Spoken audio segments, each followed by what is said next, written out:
The Victorian manor loomed large against the darkening winter sky, its turrets frosted with snow and its windows glowing warmly with candlelight. Christmas Eve had arrived, and the house bustled in preparation for both the holiday and the grand wedding planned for the evening. Festive wreaths adorned every door, and garlands of holly twined around stair banisters. A constant stream of deliveries, crates of champagne, boxes of delicacies, passed through the kitchen and were carried by staff to the ballroom, where towering Christmas trees sparkled. Tom shivered as he stacked bundles of wood beside the kitchen door. The gardener's son was small for his age, with sandy brown hair and eyes that constantly darted with curiosity. Working alongside his father on the estate was a routine he had known all his 12 years, but this evening felt different. The excitement in the air, the scent of pine and fresh flowers, and the faint sounds of laughter drifting from the grand hall all made his chores lighter. As he finished with the wood, Tom's gaze drifted to the manor windows. Inside, elegant figures moved gracefully, adjusting elaborate centerpieces and arranging lavish displays. He wondered about the bride he had only heard whispers of, a young woman of grace and beauty from a wealthy family. She was a figure shrouded in mystery to Tom, living in a world he could only glimpse from afar. Just as he began to gather his tools, his father, Mr. Henshaw, appeared beside him. A tall man with a quiet strength and a knowing gaze, Mr. Henshaw placed a hand on Tom's shoulder. "We've still some work to finish, lad. The holiday will have its time, but now we have to keep our heads down." "Yes, sir," Tom replied, yet his eyes lingered on the manor windows.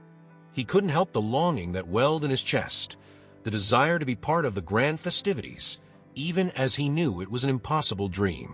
As they walked towards the tool shed, Tom whispered, "What's she like, the bride?"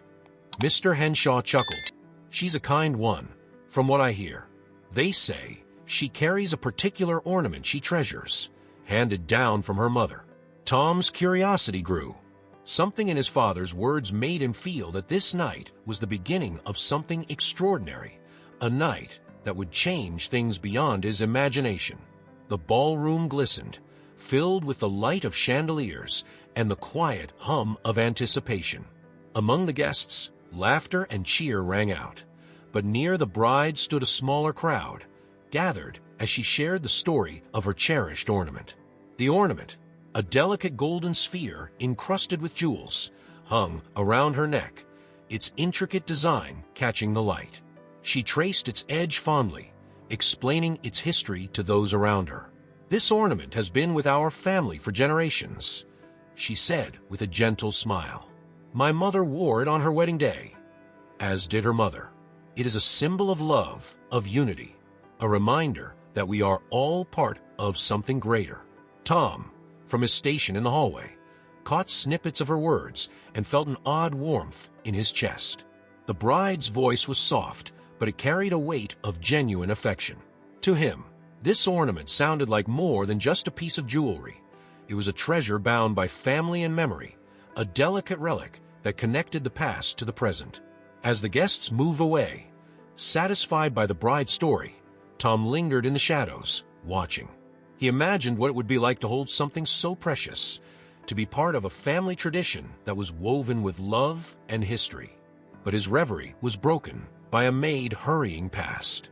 "Don't dawdle, lad," she called. "There's still work to be done." Snapping back to reality, Tom straightened his posture. "Yes, ma'am," he replied, though his heart lingered in the ballroom, captivated by the story of the ornament and the love it symbolized. He could not have known, but this ornament, which seemed so unattainable, would soon find its way into his hands in a twist of fate. And on that winter's night, as he went about his tasks, the seed of a life-changing choice was quietly planted in his mind. Tom bundled himself in his worn coat, its thin fabric doing little to keep out the biting winter air. With a basket for gathering pine boughs, he headed towards the estate gardens, where evergreen shrubs peeked through blankets of snow. The festive decorations inside the manor only heightened his sense of distance, as though he stood outside a warm world, merely looking in. He ventured past the neatly pruned hedges, breathing in the crisp, cold air. His boots crunched softly in the snow, leaving shallow tracks. Lost in thought, he pictured the bride's ornament, the way it gleamed under the ballroom lights, and the way her fingers had traced it with such care. As he knelt to cut a bundle of pine, a glint caught his eye under a nearby bush. Peering closer, he saw a golden shimmer half buried beneath the snow. Carefully, he brushed the flakes aside, uncovering a delicate, jeweled sphere, the bride's cherished ornament. He held his breath, stunned by the sheer beauty of the piece. How could something so valuable, so precious, end up here? Tom's fingers tingled as he held up, its fine details catching the morning light. He thought of its history, its connection to the bride and her family. For a brief moment, he imagined what it would be like to possess such a treasure, to have something so special to pass down. The feeling of holding something significant filled him with both awe and longing. But as he admired it, a question pricked at him. She returned it. The chances of the bride knowing he was the one who returned it were slim, and yet his heart tugged at him, urging him to do the right thing. The sound of distant laughter broke his reverie, reminding him of the world around him. He slipped the ornament into his pocket, brushing off the lingering snow from his hands. Returning it would be the right thing to do, he decided, though part of him already anticipated the bittersweetness of parting with it. This ornament, he knew, wasn't his to keep. But even so, he felt as though his brief possession of it had brought a spark of warmth to his cold world. As Tom returned to the manor, he couldn't shake the feeling of the ornament's weight in his pocket. It was as though the object held a silent power, urging him to act. The faint sounds of holiday preparations reached his ears, reminding him of the urgency to get back to his duties. Just before he entered the servants' quarters, Tom overheard two maids whispering as they hurried past. "Did you hear? The bride's devastated.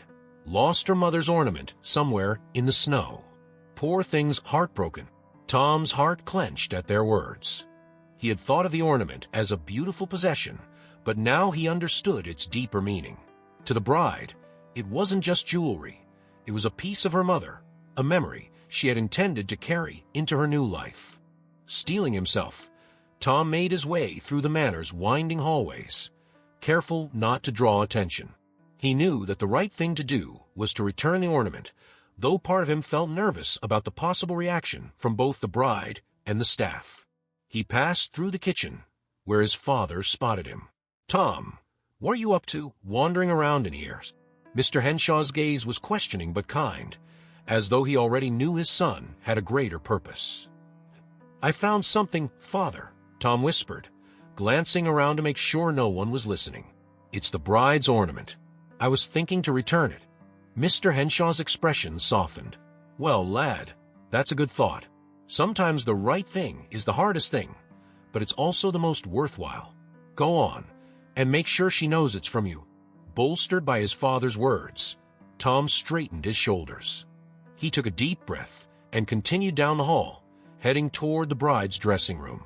He knew the weight of his decision, knew it meant more than simply returning a lost item. In his heart, it felt like an offering, an act of kindness, a bridge between their worlds. At the door, he paused, heart pounding. His hand drifted to his pocket, touching the ornament one last time. With a soft knock, he pushed the door open and placed the ornament carefully on a small table. The bride wasn't there, but he left it as a quiet offering, a gift given with no expectation. With a lingering glance, Tom slipped out of the room, a feeling of peace settling over him. In that moment, he knew he had done the right thing, even if no one else would know of his small but meaningful act of kindness. The grand hall glittered with the light of chandeliers, every inch of its space filled with finery and festive decorations. Tom entered the manor, his heart beating faster as he made his way toward the ballroom. His eyes scanned the walls adorned with pine garlands, mistletoe, and golden ribbons, each detail reminding him of the world he was only meant to serve, never truly touch. With the bride's ornaments safely returned, Tom hoped to slip back to his duties unnoticed. Yet something in him, a desire for just one last glimpse of the beauty around him, compelled him to linger. He paused near the ballroom doors, drawn by the sight of the beautifully dressed guests, the elegant table settings, and the softly lit Christmas trees towering beside the dance floor. It was then that he saw the bride herself, laughing softly with a group of friends. She looked radiant, her delicate gown shimmering under the lights, and for a moment, Tom's heart swelled with a mixture of admiration and awe.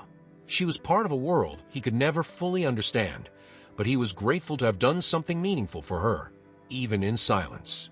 As he stood there, mesmerized, a young boy, a distant cousin of the bride, spotted Tom lingering near the entrance. He eyed Tom with suspicion, his brows furrowing. "Hey, what are you doing here?" he demanded, loud enough to turn a few heads. Tom's heart sank. He realized that in his fascination, he had overstepped his place. Before he could respond, the boy pointed an accusatory finger. "You don't belong here. Are you stealing something?" Several guests turned to look, their expressions ranging from confusion to disapproval. Tom tried to explain himself, feeling a wave of shame. I was just leaving. I didn't mean to intrude." But the boy continued his accusations, and Tom's mind raced, wishing he had left immediately after returning the ornament. Just as the situation threatened to spiral, the butler arrived, his stern face and crisp uniform exuding authority. "Master Tom, the servants' areas are through the kitchen," the butler said in a low, disapproving tone, his hand firmly guiding Tom out of the grand hall and back to the servants' entrance. "You are not to wander here without reason. Do you understand?" "Yes, sir," Tom mumbled, humiliated as he felt all eyes upon him. Once outside, Tom could hear faint whispers behind him, his cheeks burning with shame. This brief encounter left him feeling as though he had marred something beautiful, tainting the bride's celebration with his mere presence. In the quiet, dimly lit servants' quarters, Tom sat alone, nursing the sting of embarrassment. His father would likely hear about the incident, and he dreaded seeing the disappointment in his father's eyes. He replayed the events over and over, unable to shake the feeling of regret. His small act of kindness, a decision that had once filled him with pride, now seemed to mock him in the harsh light of reality. His father, Mr. Henshaw, entered the room with a sigh. "Tom, what were you doing in the grand hall?" he asked, his voice measured but edged with concern. Tom hesitated, struggling to explain himself. "I just wanted to see it, Father. I didn't mean to cause trouble. And I returned the bride's ornament. I thought it was the right thing to do." Mr. Henshaw's stern expression softened slightly. That was a good thing you did, lad. But remember, there's a time and place for everything. These people, they may not always see things as we do." He placed a reassuring hand on Tom's shoulder. "Sometimes, doing the right thing doesn't come with praise or understanding." Tom nodded, feeling a strange mixture of pride and shame. He had tried to do something good, but in his moment of weakness, he had ventured too far, yearning for a place that didn't belong to him. The fear of never truly fitting in, of always standing on the periphery, gnawed at him. The next day, murmurs about the gardener's boy who had caused a scene spread among the staff. Some of the other servants cast Tom wary glances, and a few even muttered disapproving remarks as he passed.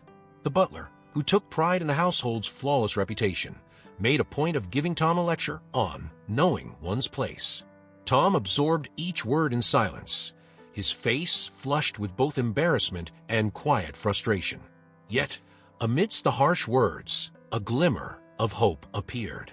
One of the younger maids who had seen Tom enter the bride's room with the ornament approached him privately. "I saw what you did," she whispered, her voice gentle. "Returning that ornament was a kind thing. Don't let others make you feel less for it."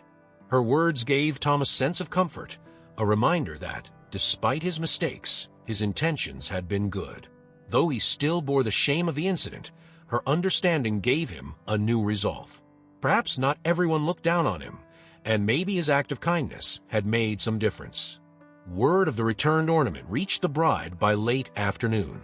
She was seated by the window, watching the snow fall, when one of her closest friends approached with the news. "Your ornament, it's been found," she said, her voice filled with excitement. One of the staff returned it to your room. Isn't it wonderful?" The bride's hand flew to her mouth in surprise, her eyes filling with gratitude. She thought of the precious piece that had once seemed lost forever and the relief she had tried to hide from her guests. To her, the ornament represented her family's history and a mother's love, something far more valuable than gold. "Who returned it?" she asked, glancing around. The maid shrugged, saying they only knew that someone had quietly left it in her dressing room. Determined to express her gratitude, the bride requested that the entire staff gather in the ballroom. It was an unusual request, but she wanted to ensure her thanks reached whoever had made the thoughtful gesture.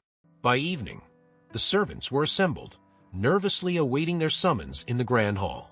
Whispers of curiosity and anticipation filled the air as they speculated about the reason behind this unexpected gathering. Tom stood at the back of the crowd, his heart pounding. He wondered if this gathering had anything to do with his returned ornament, though he hadn't expected any recognition for his gesture. The bride entered the ballroom gracefully, her face lit with warmth and gratitude. Her voice was gentle but carried across the room as she addressed the assembled staff. "I wanted to thank whoever returned my family ornament. It means the world to me, and I am grateful for such kindness." She paused, looking out at the sea of faces. "I don't know who you are, but I want you to know that this act has touched me deeply," she continued, her gaze sweeping across the crowd. "And as a small token of appreciation, I'd like to give a gift in return. Whoever was responsible, please come forward." A murmur rippled through the staff. Tom hesitated, feeling both pride and fear. Part of him longed to step forward, to be recognized for his kindness, but another part worried about the judgment he might face from his peers. Yet, as he glanced around and saw his father's quiet nod of encouragement, he knew he couldn't stay hidden. With a deep breath, Tom stepped forward, his head held high despite the uncertainty in his heart. The bride's face softened with understanding as she recognized the young boy standing before her. "Thank you, Tom," she said, her voice gentle. She reached for a small, beautifully wrapped box and held out to him. Inside was a modest yet elegant pin, a symbol of appreciation, a gesture that meant the world to her. Tom accepted it with a quiet bow, feeling a mixture of humility and pride. He had not expected a gift or recognition, and yet here he stood, acknowledged in front of the entire household for an act of kindness. As the bride left the hall, Tom turned to rejoin the other servants, but the room buzzed with murmurs and glances cast in his direction. Some of the older staff members frowned, visibly unsettled by the break in tradition. Recognition from the bride, a gift of appreciation.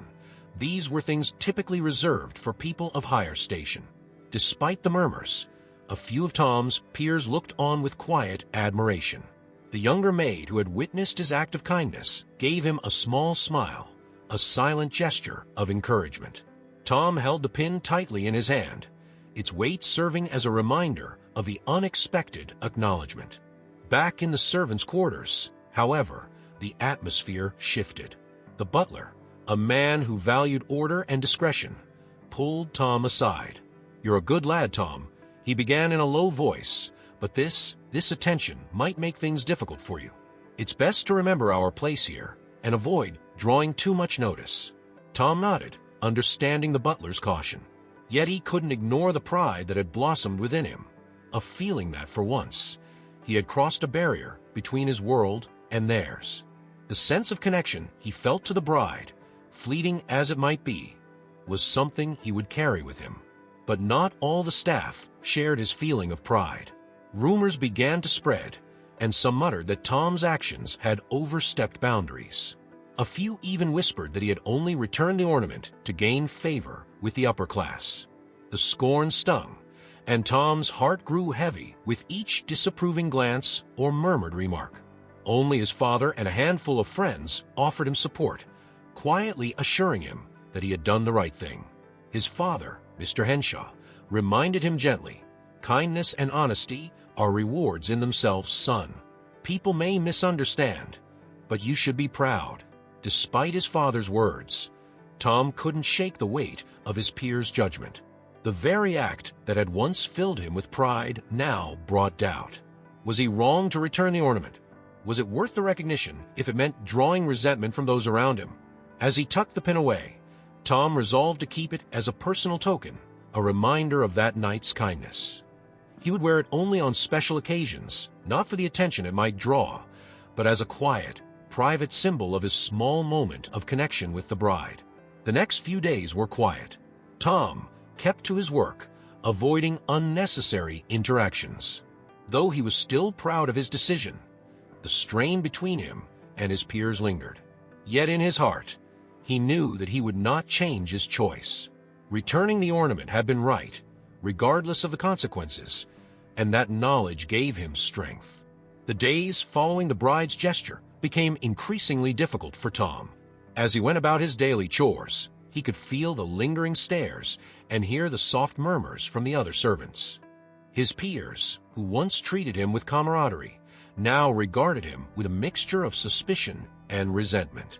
The more experienced staff, especially those who had been at the estate for years, saw Tom's recognition as a disruption to the carefully maintained boundaries between their world and that of the family. One evening, as Tom collected dishes from the kitchen, he overheard two of the older servants talking nearby.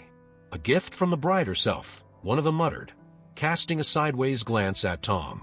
"Seems the lad's forgotten his place." "It'll only bring trouble," the other replied, shaking her head. "Favors like that don't come without cost." Tom clenched his fists, the words cutting deeper than he wanted to admit. Each remark seemed to reinforce the idea that he was now an outsider among his own, all because of a choice he believed to be right. The pin he had received, which had once brought him pride, now lay tucked away in his pocket, a quiet reminder of a night that had turned his life upside down. But he wasn't completely alone. The younger maid who had seen his act of kindness continued to show him support, often offering a reassuring smile or a quick word of encouragement. And his father, though reserved in his expressions, made it clear that he was proud of Tom's decision. In the evenings, they shared quiet conversations, where Mr. Henshaw reminded him of the importance of integrity. "People may misunderstand, son," Mr. Henshaw said one night, his voice steady. "But we aren't here to please everyone. We're here to do what we know is right." Tom nodded, comforted by his father's words, yet the weight of the disapproval around him still lingered. He yearned for the camaraderie he had once shared with the other servants, but he couldn't bring himself to regret his actions. Somewhere deep inside, he knew that the bond he'd felt with the bride, however fleeting, was something valuable and worth holding on to. Determined to rise above the whispers, Tom resolved to carry on with quiet dignity, holding fast to his father's words. He would not let the bitterness of others erase the kindness he had shown. And as each day passed, he found a small but growing sense of resilience within himself. Late one evening, after a long day of labor, Mr. Henshaw called Tom over to sit beside him in their modest quarters. A soft glow from the fireplace illuminated the room, casting shadows that danced along the walls. Mr. Henshaw's face was lined with weariness, but his eyes held a quiet strength, a calm certainty that Tom had come to rely on. "Tom," his father began, breaking the silence, "I know you've been struggling since that night, and I know the others have been hard on you." Tom lowered his head, feeling the sting of his father's words. "I just wanted to do the right thing, Father. But now it feels like I've lost the only friends I had." Mr. Henshaw placed a reassuring hand on Tom's shoulder. "Sometimes, doing the right thing doesn't make you popular. Kindness isn't always appreciated, especially when it disrupts the way people see the world.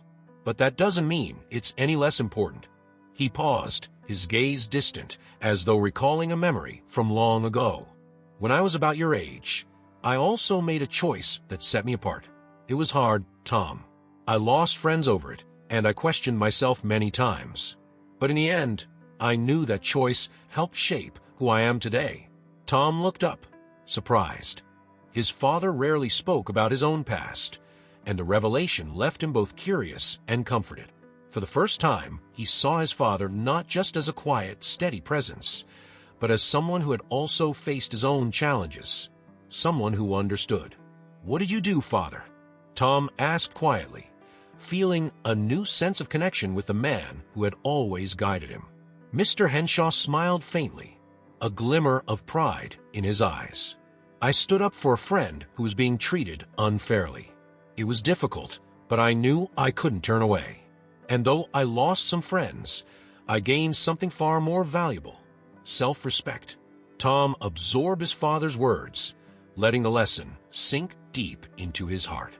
In that moment, he realized that his choice to return the ornament, while small, was an act of courage, an act that would shape his own sense of self-worth. It was a reminder that kindness and honesty were not always easy paths to follow, but they were the paths that mattered. Feeling a newfound resolve, Tom promised himself that he would continue to act with integrity, even if it meant standing alone. He knew now that his father's wisdom was his greatest inheritance, a legacy of quiet strength that he would carry with him always. As they sat in comfortable silence, a sense of peace settled over Tom. He felt lighter, as though the burden of others' judgments had lifted, replaced by a deeper understanding of what it meant to be true to oneself. As Christmas Day dawned, the manor was bathed in a soft winter light, casting long shadows across the snow-covered grounds. The festivities were in full swing, with guests arriving from near and far, and the household staff bustling about to ensure everything ran smoothly. Tom kept his head down, determined to stay focused on his tasks, yet he couldn't help but notice a subtle shift in the way some guests interacted with him. In the dining room, while clearing the remnants of a grand breakfast, Tom felt a hand rest gently on his shoulder. Turning, he found himself face to face with one of the bride's cousins, a young woman not much older than him.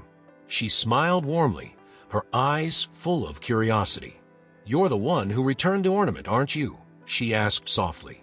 Caught off guard, Tom nodded, unsure of what to say.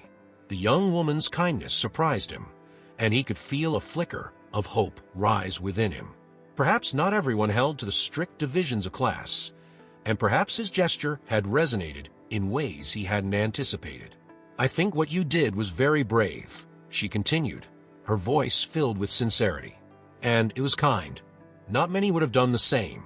Tom mumbled his thanks, feeling both pride and discomfort under her praise. As he resumed his duties, he noticed that her words had reached others as well. Several guests now acknowledged him with a nod or a smile, small gestures that hinted at a newfound respect.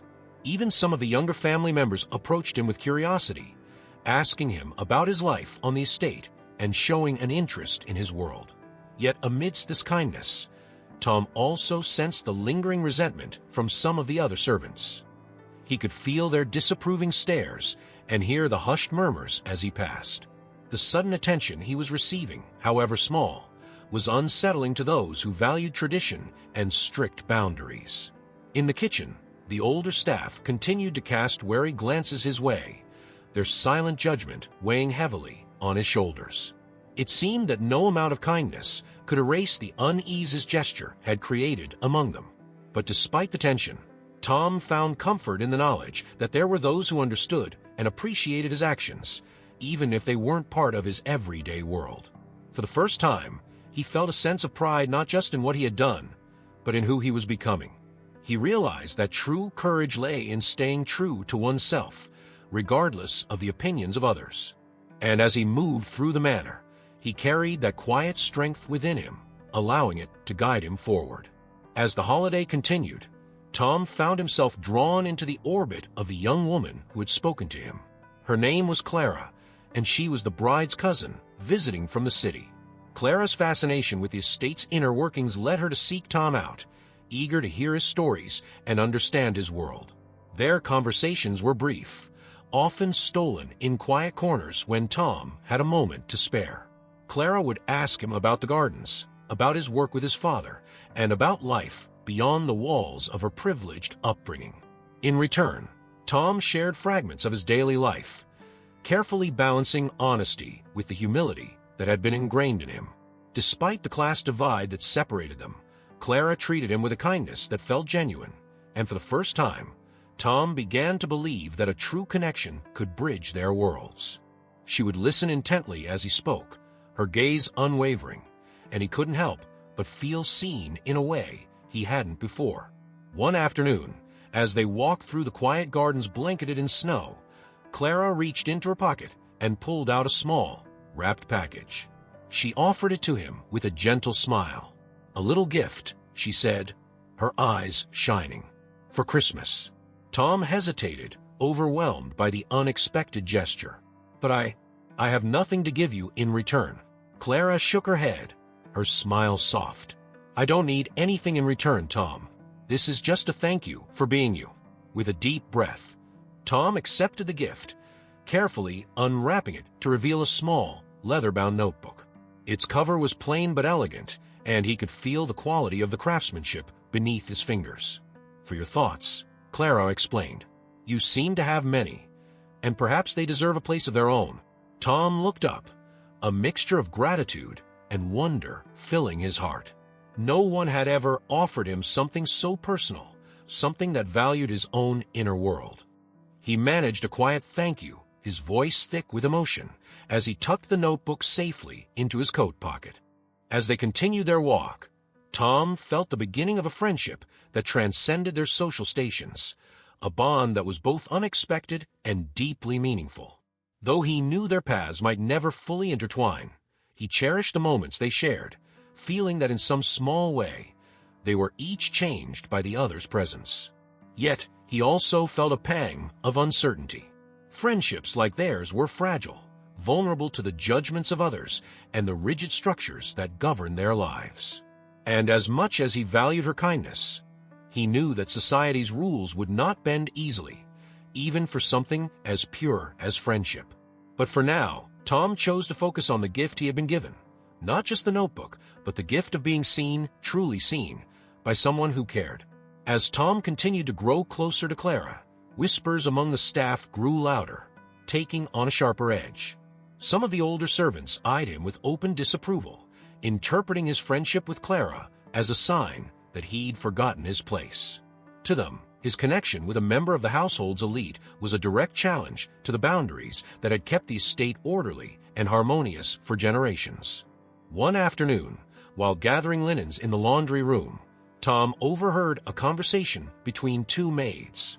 "You see how he follows that young miss about," one of them said, her voice laced with disdain.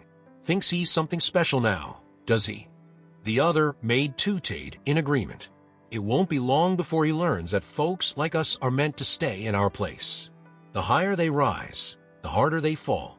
Tom's heart sank, the sting of their words slicing through the pride he had felt in his friendship with Clara. He wanted to believe that his connection with her was genuine, that it wasn't a violation of some unspoken rule. But as the whispers grew louder, he began to question himself, wondering if he'd been naive to think friendship like theirs could truly exist. Even the butler, a man who valued tradition above all else, pulled Tom aside that evening. "You're a good lad, Tom," he said with a frown, "but take care with the company you keep. People in our position don't often receive second chances. Remember your father's reputation as well as your own."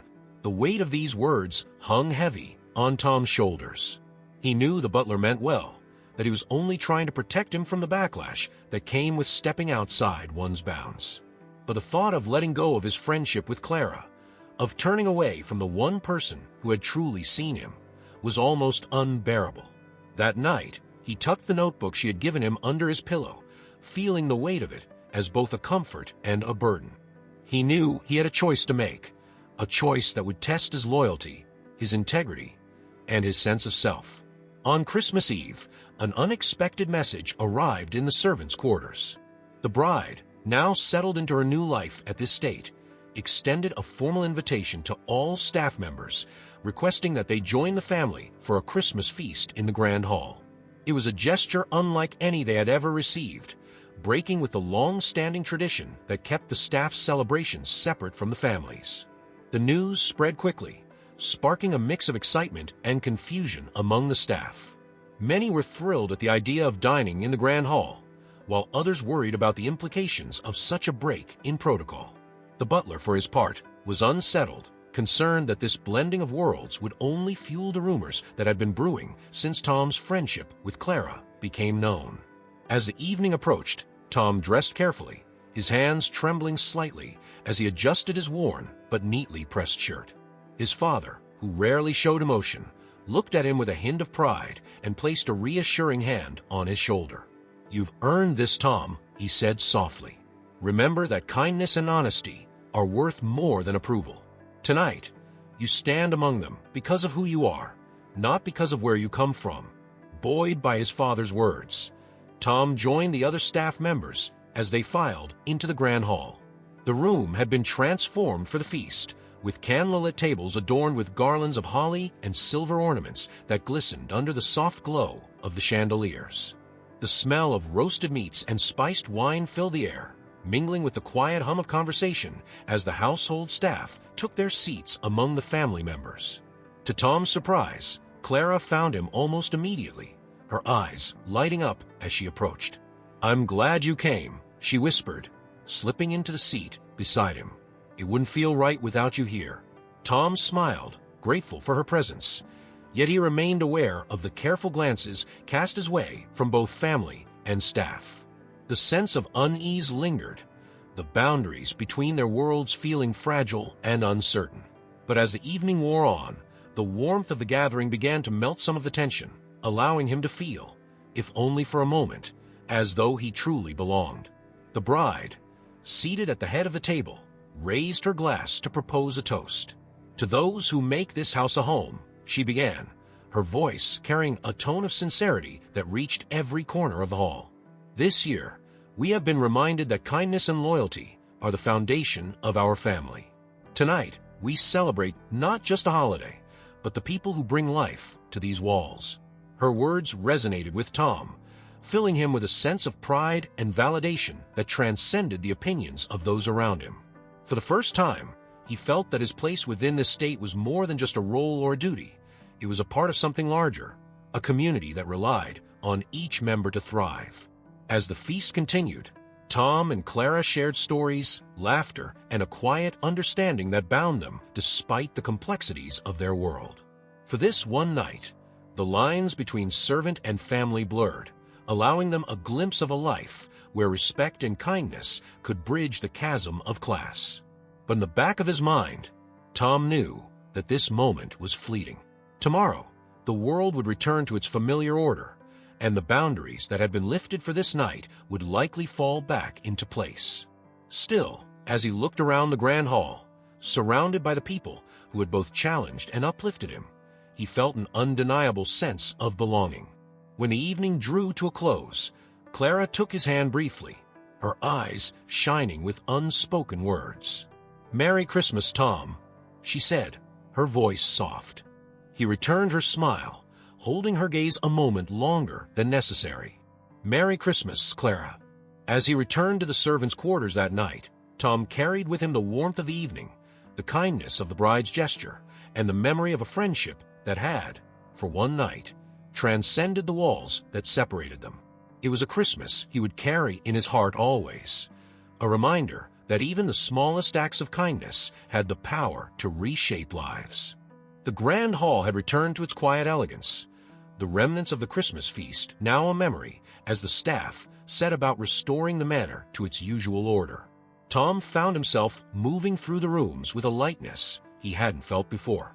The warmth of the previous night lingered in his heart, a quiet reassurance that his choices had been worthwhile. As he went about his tasks, Tom noticed the subtle changes in how some of the family members regarded him. They nodded in acknowledgement, small gestures that hinted at a newfound respect. The barrier that had once separated their worlds felt thinner, as though his kindness had softened the edges of tradition. In the quiet of the servants' quarters, he took out Clara's notebook and held it thoughtfully. He remembered her encouraging him to record his thoughts, and for the first time, he felt the urge to put pen to paper to capture the feelings that had grown inside him over the past few weeks. Sitting in a quiet corner, he opened the notebook and began to write. He reflected on the significance of his choices, the value of kindness, and the lessons he had learned from his father's wisdom. Later that evening, as he returned to the garden for one of his final tasks of the night, he saw Clara waiting near the frosted hedges.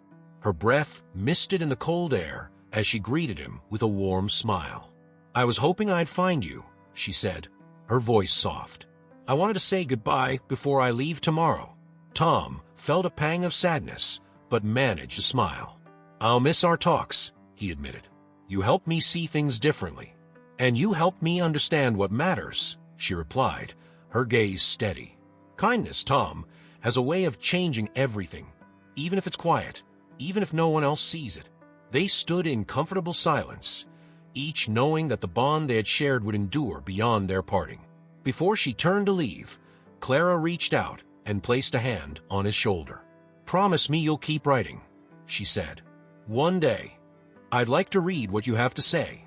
"I promise," Tom replied, feeling the weight of her words settle warmly in his heart. As Clara disappeared down the garden path, Tom realized that the friendships he had formed, though unconventional, had changed him forever. And as he looked out over the grounds, he felt a new sense of purpose, a certainty that he would continue to live with kindness, regardless of the world's opinions. The day after Christmas dawned clear and cold, the manor settling back into its familiar rhythm. For Tom, however, everything felt subtly different. He moved through the grounds with a quiet confidence, his actions steady and purposeful. The lessons he had learned about kindness, about integrity, and about friendship seemed woven into the fabric of his daily life. As he worked alongside his father in the garden, he noticed the approving glances from Mr. Henshaw, who had been his quiet anchor throughout the weeks of uncertainty. His father's wisdom had been a guide, reminding him that staying true to himself mattered more than others' judgments. Tom felt a deep sense of gratitude, not only for his father's support, but for the legacy of resilience he had been given. One afternoon, the bride approached him as he trimmed the shrubs near the entrance. She carried a small envelope and handed it to him with a gentle smile. "A token of thanks," she said, her gaze warm, "for reminding me of the importance of kindness." Inside the envelope was a handwritten note, expressing her gratitude for his gesture and the way it had quietly influenced her family's perspective. There was also a small pin, embossed with the estate's crest, a subtle acknowledgement that he belonged. It was a gesture that held far more weight than words could express. Tom felt a swell of pride, tucking the note and pin carefully into his pocket. He realized that kindness had a way of rippling outwards, touching lives in ways he hadn't anticipated. And in that moment, he understood that his actions had created a legacy, one that would continue to influence the household long after he was gone. As the days turned into weeks and winter began to thaw, Tom found himself carrying the lessons of that Christmas season forward. He continued to write in the notebook Clara had given him, capturing his reflections and the moments that mattered most.